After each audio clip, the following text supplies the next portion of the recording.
Troisième chapitre, l'État qui aurait encore des marges de manœuvre. Là, on voit par exemple François Bayrou qui nous disait, je ne vais pas lire intégralement la déclaration, mais que ça serait une idée dangereuse de faire croire que les réformes seraient imposées à la France par l'Europe, etc. Ça serait une idée absolument fausse, dangereuse, parce qu'elle est démobilisatrice et régressive. Édouard Balladur, même chose, quand il parlait de l'euro, c'était de dire la création de cette monnaie européenne n'aura rien d'automatique. En outre, chaque État conservera la maîtrise de sa politique budgétaire et fiscale dans des limites qui ne seront pas plus étroites que celles d'aujourd'hui. L'idée étant de dire à l'époque, traité de Maastricht ou autre, oui, certes, vous allez peut-être perdre votre pouvoir monétaire, mais ne vous inquiétez pas, je le jure, vous gardez votre souveraineté, ça ne jouera en rien sur votre politique budgétaire, vous serez complètement souverain chez vous, circulez, il n'y a rien à voir. Parce que de facto, quand vous perdez votre monnaie, vous perdez effectivement votre souveraineté monétaire. Mais on va voir que la création de l'euro amène aussi une perte complète au niveau budgétaire. Il y a notamment eu les fameux pactes de croissance et TSCG, le fameux traité qu'ils appelaient Merkozy, en fait, négocié par Nicolas Sarkozy et après mis en place par François Hollande. Le même François Hollande, d'ailleurs, qui avait promis dans sa campagne présidentielle en 2012 qu'il allait renégocier le TSCG, sauf que pour renégocier une ligne d'un traité, il faut l'unanimité des 28 États, donc François Hollande, il n'a rien négocié du tout, et il a appliqué. Et c'est le cas, d'ailleurs, pour tous ceux qui vous disent ou qui vous mentent, qui vont changer l'Europe, faire un autre modèle, donc ça va de Marine Le Pen à Jean-Luc Mélenchon, qui vont vous dire, oui, évidemment, l'Europe, c'est mal, on va critiquer, mais il faut la changer. Sauf que pour changer l'Europe, il faut changer les traités. Et changer les traités, il faut, pour changer une seule virgule, l'unanimité des 28, demain 27, États membres.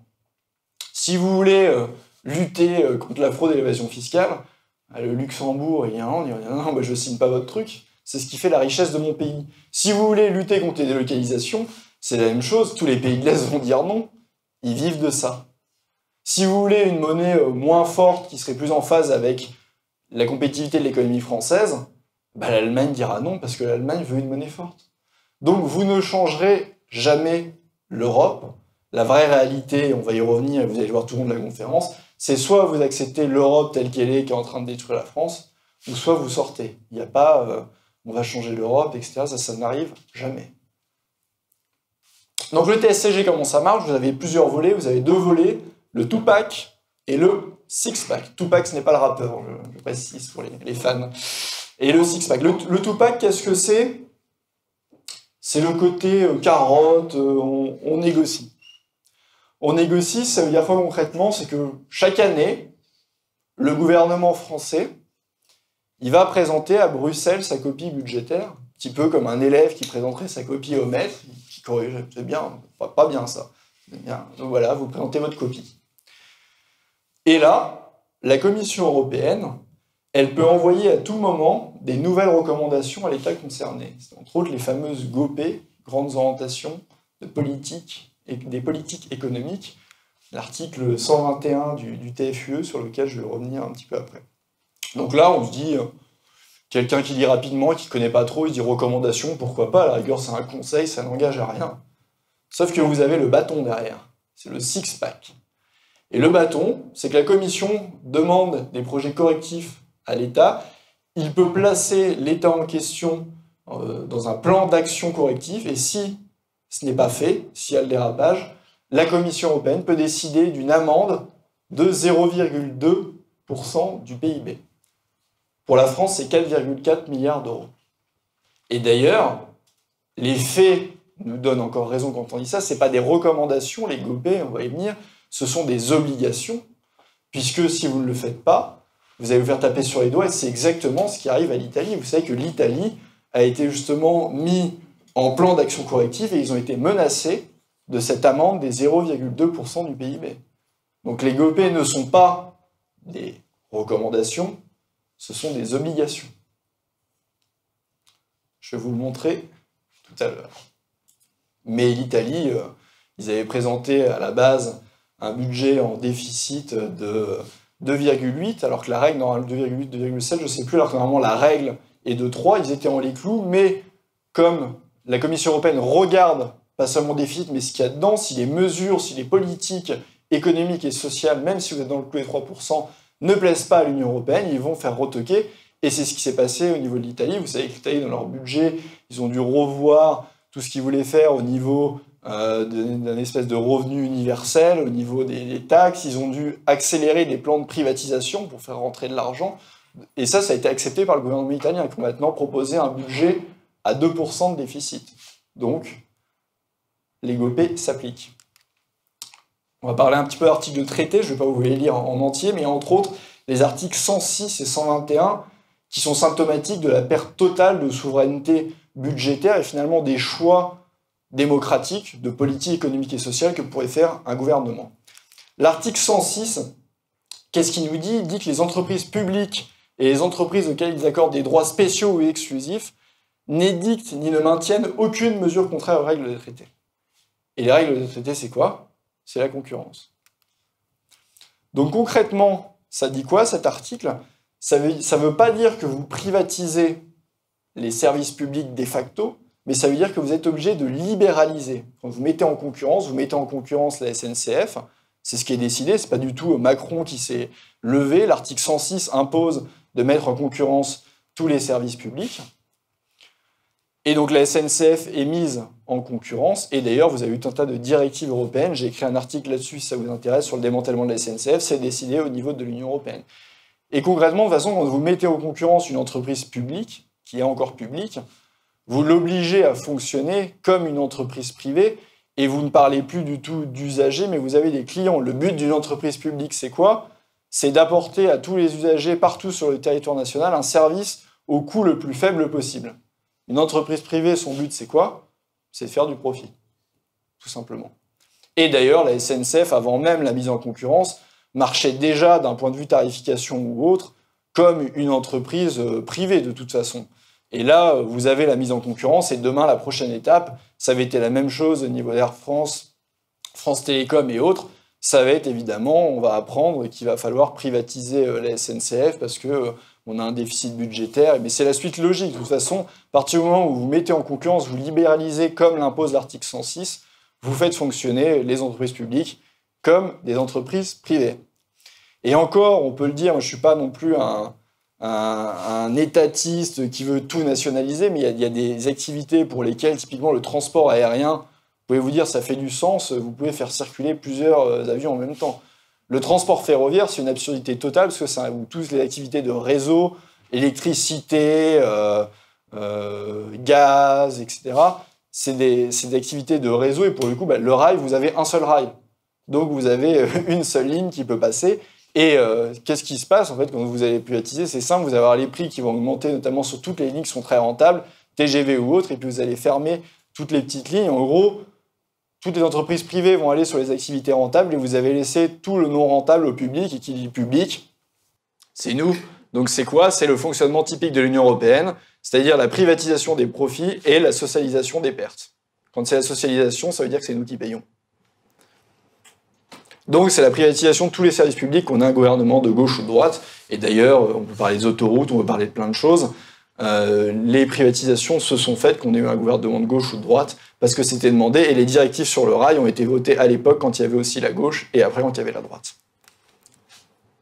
L'article 121, ce sont les fameuses GOPE. Je ne vais pas vous lire tout le texte en entier, mais vous l'avez ici. L'idée est de dire que la mise en place de l'euro impose de coordonner les politiques économiques, et qui dit coordonner les politiques économiques, ça veut dire justement coordonner les budgets. Donc, contrairement à ce que disait Édouard Balladur et tous les menteurs européistes, quand vous perdez votre souveraineté monétaire, vous perdez aussi votre souveraineté budgétaire. Des exemples de GOPE, et vous allez voir que ça s'applique. J'ai pas mis les toutes dernières, si ça vous intéresse, les toutes dernières, elles sont sur le site, vous avez un chapitre GOPE qui résume tous les GOPE des années, j'ai le décryptage des dernières années, mais j'ai mis celle de 2016-2017 parce que c'est assez symptomatique, elles allaient dans le détail de toutes les politiques économiques et sociales qui sont menées par les gouvernements, notamment Emmanuel Macron. Un point intéressant, c'est qu'à l'époque, les GOPÉ étaient pour la période 2016-2017. Chaque fois, c'est pour 2 ans. Les dernières GOPÉ, c'est pour la période 2018-2019. Et c'est intéressant parce que il est dit que la France s'attache en 2016 et 2017. En 2017, il y avait quand même un événement qui est normalement important dans une démocratie, qui est l'élection présidentielle. Ça veut dire, et c'est concrètement ce qui est le cas, c'est que peu importe pour qui vous votez, tant qu'on reste dans l'Union européenne, à l'élection présidentielle, ça n'existe pas pour l'Union européenne, ça s'appliquera en 2016 et 2017. Votre vote ne va rien changer. Le plan de vol, il est déjà défini, il est défini par l'Union européenne, et toutes les politiques économiques et sociales, elle va s'appliquer que vous votiez pour Macron, Fillon, Le Pen, Mélenchon, puisqu'ils veulent tous rester dans l'Union européenne. Qu'est-ce qu'il y avait dans les GOPÉ de 2016-2017 ? Il y avait la réduction des dépenses publiques, donc ça c'est un truc qu'il y a chaque année, mais ce qui est intéressant c'est de lire ce qui est dit dans le préambule dedans, et c'est la réalité. Il n'est pas possible de réaliser d'importantes économies à court terme sans ralentir considérablement la croissance des dépenses sociales qui représentent plus de la moitié des dépenses publiques. Bon, alors vous avez toujours le jargon novlangue bruxellois, ils vont pas dire qu'il faut baisser, mais ils vont dire qu'il faut considérablement ralentir la croissance. Mais ce qu'ils disent, c'est une réalité. Si vous vous obligez à baisser les dépenses publiques, si vous regardez sur le long terme, en pourcentage du PIB, les dépenses de l'État, contrairement à ce qu'on pourrait croire, elles ont diminué. Si vous regardez après les dépenses des collectivités locales, elles ont un petit peu augmenté, à peu près d'ailleurs, dans les mêmes proportions que celui de l'État qui a diminué. C'est un petit peu l'effet de la décentralisation.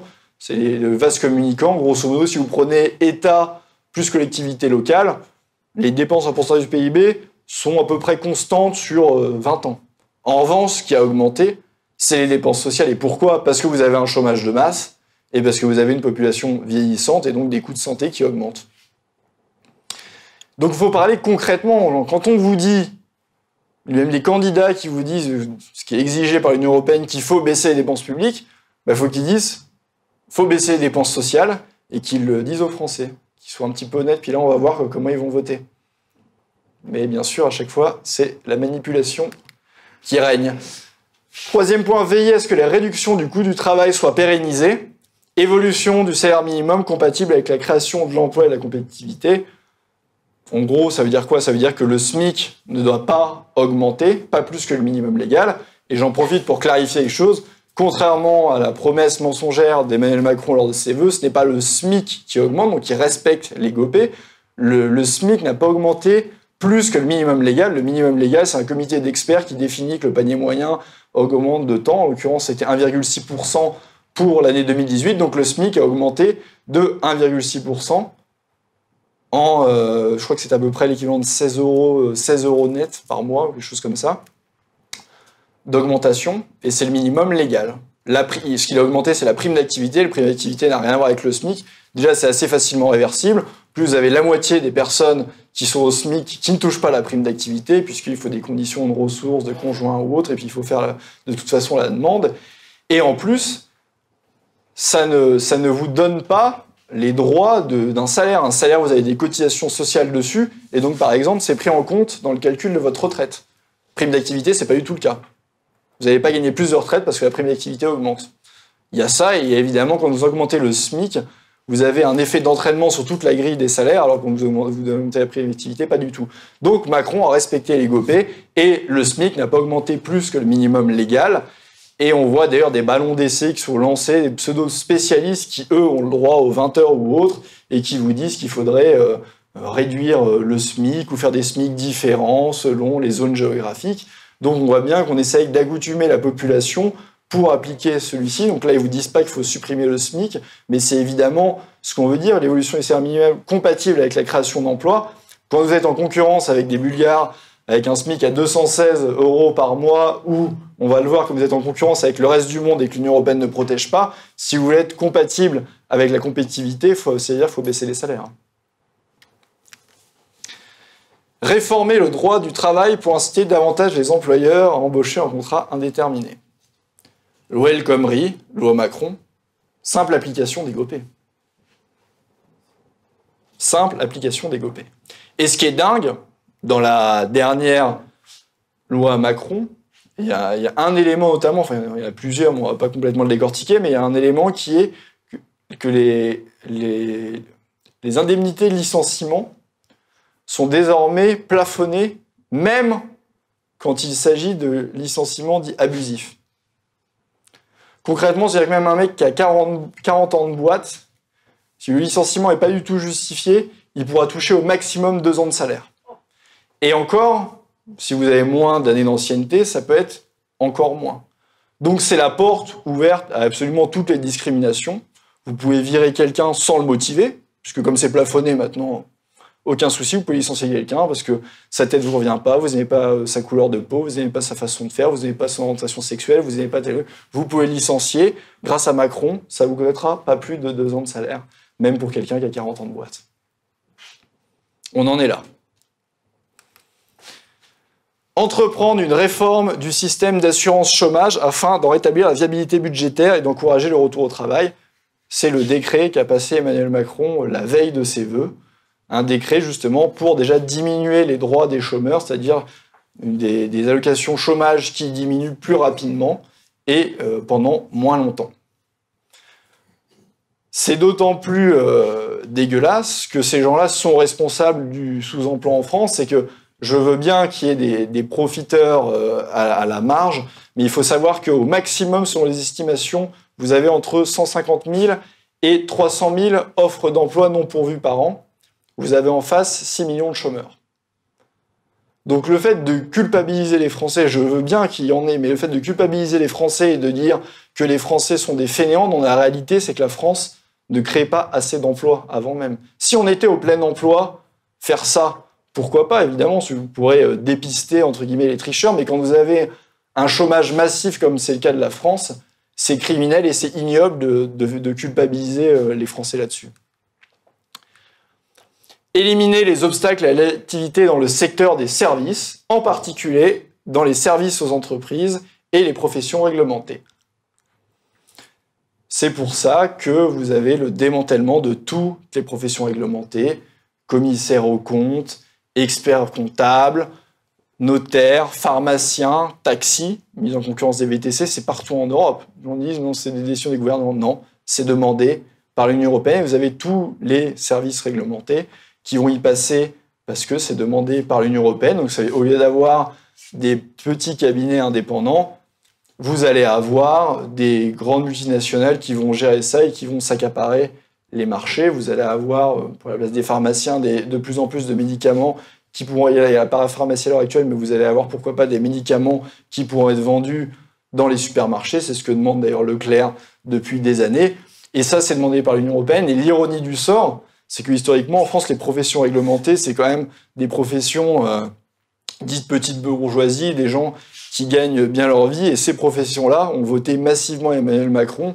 En gros, ils ont voté pour celui qui va couper, qui va scier la branche d'arbre sur laquelle ils sont assis, mais parce qu'ils ne savent pas les implications de l'Union européenne là-dedans. Emmanuel Macron va casser toutes les professions réglementées parce que c'est demandé par l'Union européenne. Prendre des mesures visant à réduire les impôts sur la production et le taux nominal d'impôt sur les sociétés.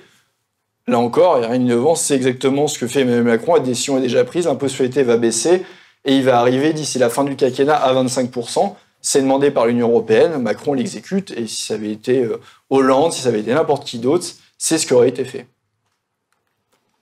Élargir la base d'imposition sur la consommation, notamment en ce qui concerne la TVA. Alors ça, oui, je l'admets, c'est la seule marge de manœuvre. Il faut des impôts qui tapent sur le plus grand monde possible. Donc Macron, il avait le choix entre la TVA et la CSG, mais il a choisi la TSG, la CSG. C'est ça la marge de manœuvre qui reste d'un président français.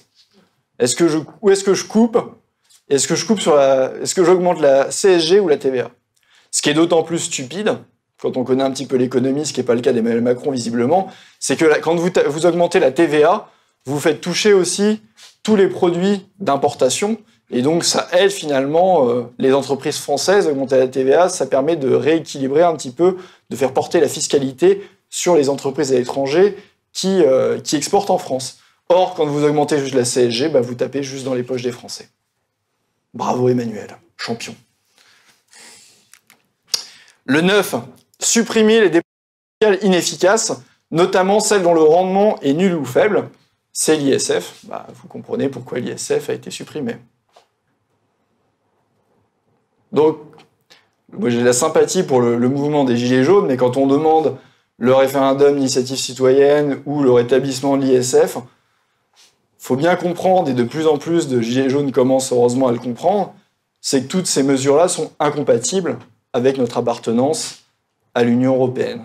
Donc RIC, oui, rétablissement de l'ISF, pourquoi pas, c'est à discuter, mais quoi qu'il arrive, c'est impossible dans le cadre de l'Union européenne et c'est impossible sans Frexit.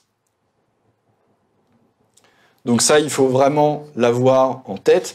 Et pour la simple et bonne raison, pour ce qui est du RIC, de toute façon, la Suisse est un pays très démocratique, par exemple, parce qu'ils ont les votations. Si demain ils rentraient dans l'Union européenne, ce serait fini, puisque la plupart des référendums seraient interdits directement par les traités européens. Donc c'est pas du tout, vous pouvez pas décider de rien en politique économique sociale, les traités européens l'interdiraient. Donc ça sert à rien d'avoir le RIC sans sortie de l'Union européenne. Et il est évident que si Emmanuel Macron accordait un RIC, il serait exclu de faire un RIC sur la sortie de l'Union européenne. Et de toute façon, dans le cadre de l'Union européenne, les règles seraient complètement verrouillées parce que, comme l'a dit notre ami Jean-Claude Juncker, vous le verrez, il ne peut pas y avoir de choix démocratique contre les traités européens.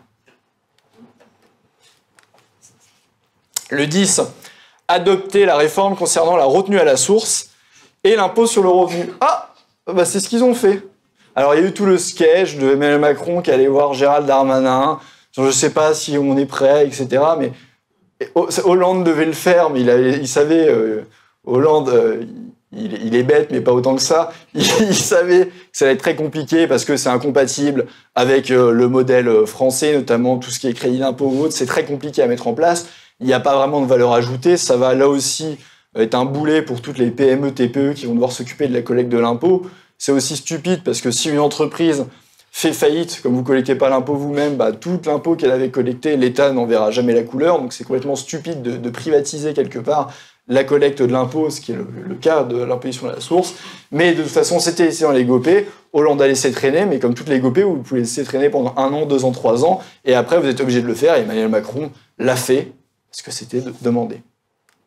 Est-ce que c'est des simples recommandations ? C'est intéressant quand vous regardez les textes européens, c'est le texte du 16 novembre 2011, c'est bien indiqué qu'en liaison avec l'article 121, nous pourrons avoir une amende s'élevant à 0,2% du PIB enregistré sur l'année précédente par un État membre. Les États membres dont la monnaie est l'euro ont un intérêt et une responsabilité particulière à mener des politiques économiques qui contribuent au bon fonctionnement de l'Union économique et monétaire. Le traité sur le fonctionnement de l'Union européenne permet d'adopter dans la zone euro des mesures spécifiques allant au-delà des mesures applicables à tous les États membres. Lorsque le Conseil agissant en vertu de l'article 126, etc., vous pouvez avoir une amende s'élevant à 0,2% du PIB. Donc, contrairement à tout ce que vont vous dire les européistes ou même les médias qui ne suivent pas ça de près, ce ne sont pas des recommandations, les GOPÉ, ce sont des obligations. Et nous avons là aussi les aveux entre ce qu'on vous dit à Paris, très belle photo, entre ce qu'on vous dit à Paris et la réalité à Bruxelles. Madame Viviane Reding, ex-vice-présidente de la commission Barroso, elle-même dit « Il y a 75 à 80% des lois nationales qui viennent directement de l'Union européenne. » Alors, où est votre souveraineté budgétaire là-dedans ? J'ai du mal à comprendre.